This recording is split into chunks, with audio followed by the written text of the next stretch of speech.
Hello বন্ধুরা, কেমন আছেন সবাই? আশা করি সবাই ভালো আছেন। আপনাদের মধ্যে অনেকেই হয়তো ভাবেন, আমার তো ইনকাম খুব কম। তাহলে আমি কিভাবে টাকা সেভ করব? আর ভবিষ্যতের জন্য কিছু জমানোর কথা তো ভাবতেই ভয় লাগে, তাই না? কিন্তু বন্ধুরা, আজকের এই ভিডিওতে আমি আপনাদের এমন কিছু সহজ এবং কার্যকরী উপায় বলবো, যা ব্যবহার করে আপনারা অল্প ইনকামেও নিয়মিত সেভিং করতে পারবেন এবং নিজের ভবিষ্যতের জন্য একটি সুরক্ষিত এবং আর্থিক ভিত্তি তৈরি করতে পারবেন। আজকের এই ভিডিওতে আপনাদের জানাবো 5টি প্রমাণিত এবং কার্যকরী টিপস, যা ব্যবহার করে আপনারা কম ইনকামেও টাকা সেভ করতে পারবেন এবং ধীরে ধীরে ফাইন্যান্সিয়াল সিকিউরিটি গড়ে তুলতে পারবেন। তাই পুরো ভিডিওটি মনোযোগ সহকারে দেখুন, কারণ প্রতিটি টিপসই আপনার জন্য অত্যন্ত গুরুত্বপূর্ণ। তাই বন্ধুরা, টাকা সেভ করা মানে শুধু জমিয়ে রাখা নয়, বরং এটি আপনার ভবিষ্যতের সুরক্ষা কবচ। ও টাকা সেভ করার অনেকগুলো গুরুত্বপূর্ণ কারণ আছে। জরুরি অবস্থায় আর্থিক নিরাপত্তা, হঠাৎ কোনো দুর্ঘটনা ঘটলে বা চাকরি চলে গেলে সেভিং এর টাকা আপনাকে সাহায্য করবে। ভবিষ্যৎ পরিকল্পনা, বাড়ি কেনা, সন্তানের শিক্ষা বা অবসর জীবনের জন্য টাকা জমানো খুবই জরুরি।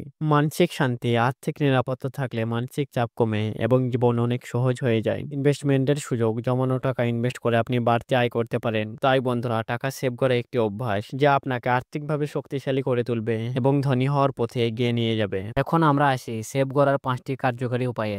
নাম্বার 1, আপনি 50-30-20 রুলস ফলো করুন। এই নিয়মটি আপনার ইনকামকে 3টি ভাগে ভাগ করে 50% প্রয়োজনীয় খরচ, যেমন ভাড়া, খাবার, বিদ্যুৎ বিল, যাতায়াত খরচ ইত্যাদি। 30% ব্যক্তিগত খরচ, যেমন বিনোদন, কেনাকাটা, রেস্টুরেন্টে খাওয়া ইত্যাদি। 20% সেভিং ও ইনভেস্টমেন্ট, যেমন সেভিং অ্যাকাউন্টে জমা, ফিক্সড ডিপোজিট, মিউচুয়াল ফান্ড ইত্যাদি। এক্সাম্পল, যদি আপনার মাসিক ইনকাম 15,000 টাকা হয়, তাহলে 7,500 টাকা প্রয়োজনীয় খরচে, 4,500 টাকা ব্যক্তিগত খরচে এবং 3,000 টাকা সেভিং ও ইনভেস্টমেন্টে।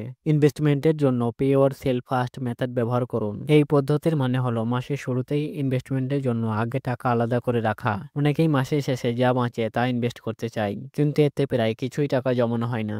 তাই স্যালারি পাওয়ার সঙ্গে সঙ্গেই কমপক্ষে 10-20% টাকা আলাদা করে সেভিং অ্যাকাউন্টে রেখে দিন। ছোট ছোট অপ্রয়োজনীয় খরচগুলি মাসের শেষে বড় অঙ্কের টাকা হয়ে দাঁড়ায়। যেমন প্রতিদিন 50 টাকার অপ্রয়োজনীয় খরচ মানে মাসে 1500 টাকা এবং বছরে 18,000 টাকা। তাই বিনোদন বা বিলাসবহুল খরচ কমিয়ে সেভিং বাড়ানোর চেষ্টা করুন। প্রয়োজনে বাজেট তৈরি করে খরচ নিয়ন্ত্রণ করুন। অটোমেটিক সেভিং সিস্টেম চালু করুন।